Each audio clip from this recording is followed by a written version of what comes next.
আৰু ক'বাত যে বিহালীত তেওঁলোকে মাত্ৰ য'ত বিজেপি ভাবিছিল কিছুমানে চেনেলত কৈছিলে 20,000 25,000 30,000 ভোটত ওলাই যাব আজি ক'বাত না ক'বাত এই বিজয় মাৰ্জিন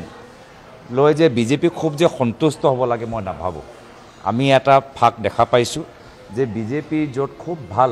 তাতো আমি কংগ্ৰেছ দল কম সময়ৰ ভিতৰত সোমাই যিদৰে ৰণত নামিছোঁ আমি তেওঁলোকৰো কিছু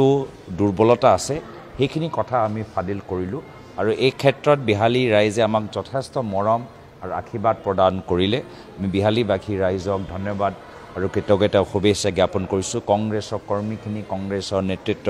সকলোৱে একত্ৰিত হৈ যিদৰে নিৰ্বাচনী ৰণত নামিছে আমি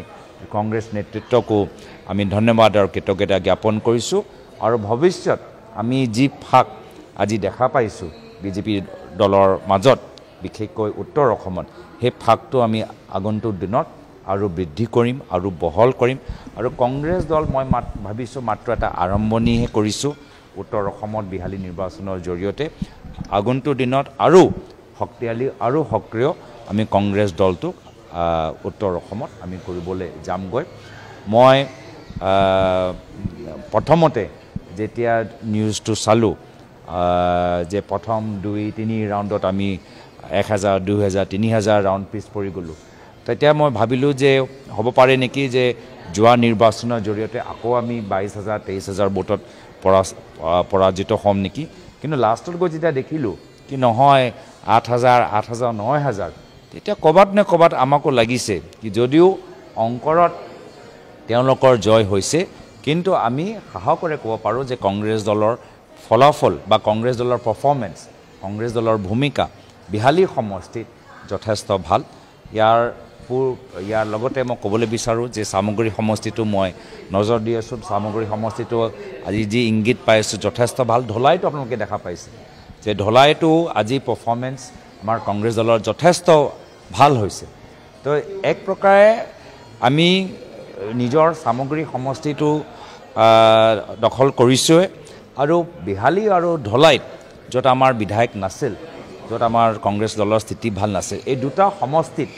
আমি যথেষ্ট ভাবাতকৈ ভাল আমি ফলাফল দিছোঁ বহুত কষ্ট কৰিব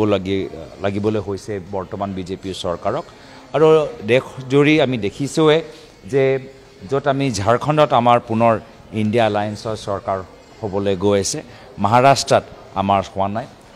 এক প্ৰকাৰে 1-1 ড্ৰ হিচাপে আমি ধৰিছোঁ আৰু অসমৰ ভিতৰতো যদি মই কওঁ ৰাজনীতিবিদসকলে বুজি পাব যে নিৰ্বাচনী অংকৰ যিয়ে হওক ৰাজনৈতিকভাৱে মই কংগ্ৰেছৰ বিজেপি আজি ড্ৰ হিচাপে আজি এই উপ নিৰ্বাচনৰ ফলাফলটো দেখা পাইছোঁ না নিশ্চয় মই কৈছোঁতো যোৱা আমাৰ প্ৰায় 41,000 মই যিমান জনামতে তেওঁ পাইছে নেকি ইয়াৰ পূৰ্বে আমি পোৱা নাই আমি সদায় আমাৰ ডিফাৰেঞ্চ যোৱা লোকসভাত এৰাউণ্ড 25,000 যোৱা বিধানসভাত প্ৰায় 24,000 তাৰ আগতো 2016 চনতো প্ৰায় 24,000 প্ৰায় সদায় আমি 24,000 25,000 ব্যৱধানত আমি বিহালী সমষ্টিত হাৰি থাকোঁ এই 24,000 মাৰ্জিনটো একদম কমাই মাত্ৰ 20-25 দিনতে সেই 24,000 25,000 মাৰ্জিনটো আমি প্ৰায় 9,000লৈ লৈ আনিলোঁ আৰু অলপ আমি যদি সময় পালেহেঁতেন তো নিশ্চয় এইটো আৰু তলত গ'লেহেঁতেন কিন্তু সেইটোৱে আমি ভাবিছোঁ আমাক আৰু প্ৰেৰণা দিছে আমাক আৰু উৎসাহিত কৰিছে আৰু কংগ্ৰেছে বিহালী যোগেদি উত্তৰ অসমত আৰু সাহসৰে কামখিনি কৰি যাব আৰু বিহালী ঢলাই আৰু সামগ্ৰীটো আজি ইমান আমাৰ লোকৰ ওপৰত হেঁচা চৰকাৰৰ প্ৰশাসনে সকলে দেখিছে যে প্ৰশাসনে গোটেই সময়ত একপক্ষ কামখিনি কৰিছে বিজেপি দলৰ যদি কোনোবাই অপৰাধ কৰে তেতিয়া তেওঁলোকক নধৰে গাড়ী ভাঙিব পাৰে কাবাক মাৰিবও পাৰে কিন্তু আমাৰ কংগ্ৰেছৰ অলপ প্ৰচাৰ কৰিলেই আমাক কৰ্মীখিনিক ধৰিবলৈ চেষ্টা কৰে তো প্ৰশাসনৰ পৰা ইমান হেঁচা প্ৰয়োগ কৰাৰ পিছতো বিহালীত এনেকুৱা অৱস্থা ঢলাইত এনেকুৱা অৱস্থা সামগ্ৰীত আমি কমফৰ্টেবলি আমি জিকিম আৰু সমগ্ৰ ভাৰতৰ ভিতৰত দেখিছেই যে ঝাৰখণ্ডতো গৈ কিমান তেওঁলোকে চেষ্টা কৰিছে কিন্তু ঝাৰখণ্ডত খুব কমফৰ্টেবলি আমি জিকিছোঁ হয় মহাৰাষ্ট্ৰত যদি আমাৰ ফলাফল আৰু অলপ ভাল হ'লেহেঁতেন তো আমি আজি ক'ব পাৰিলোহেঁতেন যে আজিৰ দিনত আজি কংগ্ৰেছ দল ওপৰলৈ ওলাই আহিছে বিজেপি দলটো মহাৰাষ্ট্ৰৰ কথাই ক'ব বেলেগৰ কথা নক'ব কিন্তু সামূহিকভাৱে যদি আমি চাওঁ যিসকলে গ্ৰাউণ্ডত মাটিৰ লগত জড়িত আজি ড্ৰ হিচাপে মই লৈছোঁ আজি না তেওঁ বেছি সন্তুষ্ট পাৰে না আমিও বেছি সন্তুষ্ট হ'ব পাৰোঁ কিন্তু হয় এটলিষ্ট মই বিহালী সমষ্টি ফলাফলৰ সম্পূৰ্ণ দায়িত্ব মই লৈছোঁ চাওক তেওঁ কৈ থাকিব পাৰে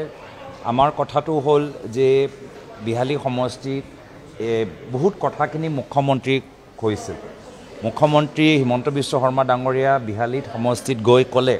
যে আমি গোটেই সম্পূৰ্ণ বিহালী সমষ্টি ৰাইজৰ যে ৰাস্তা যে সমস্যা সেই ৰাস্তা আমি কামবোৰ কৰিম আমি সেই তাৰ ওপৰত আমি জোৰ দিম যে কামখিনি কেতিয়া হ'ব চৰকাৰৰ এজন মন্ত্ৰী বিহালী সমষ্টি মাছমৰীয়াৰ মানুহখিনিক তেওঁলোকক কোৱা গৈছিল যে তেওঁলোকৰ চাৰ্টিফিকেটবোৰ তেওঁলোকে পাব যে তেওঁলোকে মাছ মাৰোঁতে যে একো অসুবিধা নহয় সেইখিনি কাম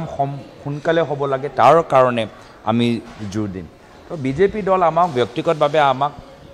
সমালোচনা কৰি থাকক কিন্তু আমি ৰাইজৰ হৈ যিখিনি দাবী বিজেপিয়ে নিৰ্বাচনৰ সময়ত দিছিল বিশেষকৈ বিহালী অঞ্চলত সেইখিনি দাবী আখৰে আখৰে পালন কৰিবলৈ আমি তেওঁলোকক বাধ্য কৰাম বহুতক কৈছিল মহিলাসকলক কৈছিল 10,000 টকা দিব কৈছিল নাই কোৱা বহুতক আমাৰ বিজেপি দলৰ নেতাসকলে কৈছিল যে আমি 10,000 টকা 2-3 মাহৰ ভিতৰত পাব এতিয়া আমি কাউণ্টডাউন আজিৰ পৰা আৰম্ভ কৰিম যে বিহালী সমষ্টি মহিলাসকলৰ একাউণ্টত 10,000 টকাৰ একাউণ্ট কেতিয়াবা আৰম্ভ হ'ব কাউণ্টডাউন আজিৰ পৰা আৰম্ভ ভোটটো দেখিলেই ভোটৰ ক্ষেত্ৰতো চব স্পষ্ট হৈ গ'লতো মই ভাবোঁ যে আজি আমাৰ যি সিদ্ধান্ত হ'ল আজি ভোটৰ জৰিয়তে আমাৰ যে সিদ্ধান্ত সঠিক আছিল কংগ্ৰেছৰ সিদ্ধান্ত যে আমি একজন শক্তিশালী প্ৰাৰ্থীগৰাকী জয়ন্ত বৰা ডাঙৰীয়া কংগ্ৰেছৰ চিনত আমি আগবঢ়াওঁ সেই সিদ্ধান্তটো সঠিক আজি আমাৰ এই নিৰ্বাচনৰ ভোটৰ ফলাফলে প্ৰমাণ কৰি দিছে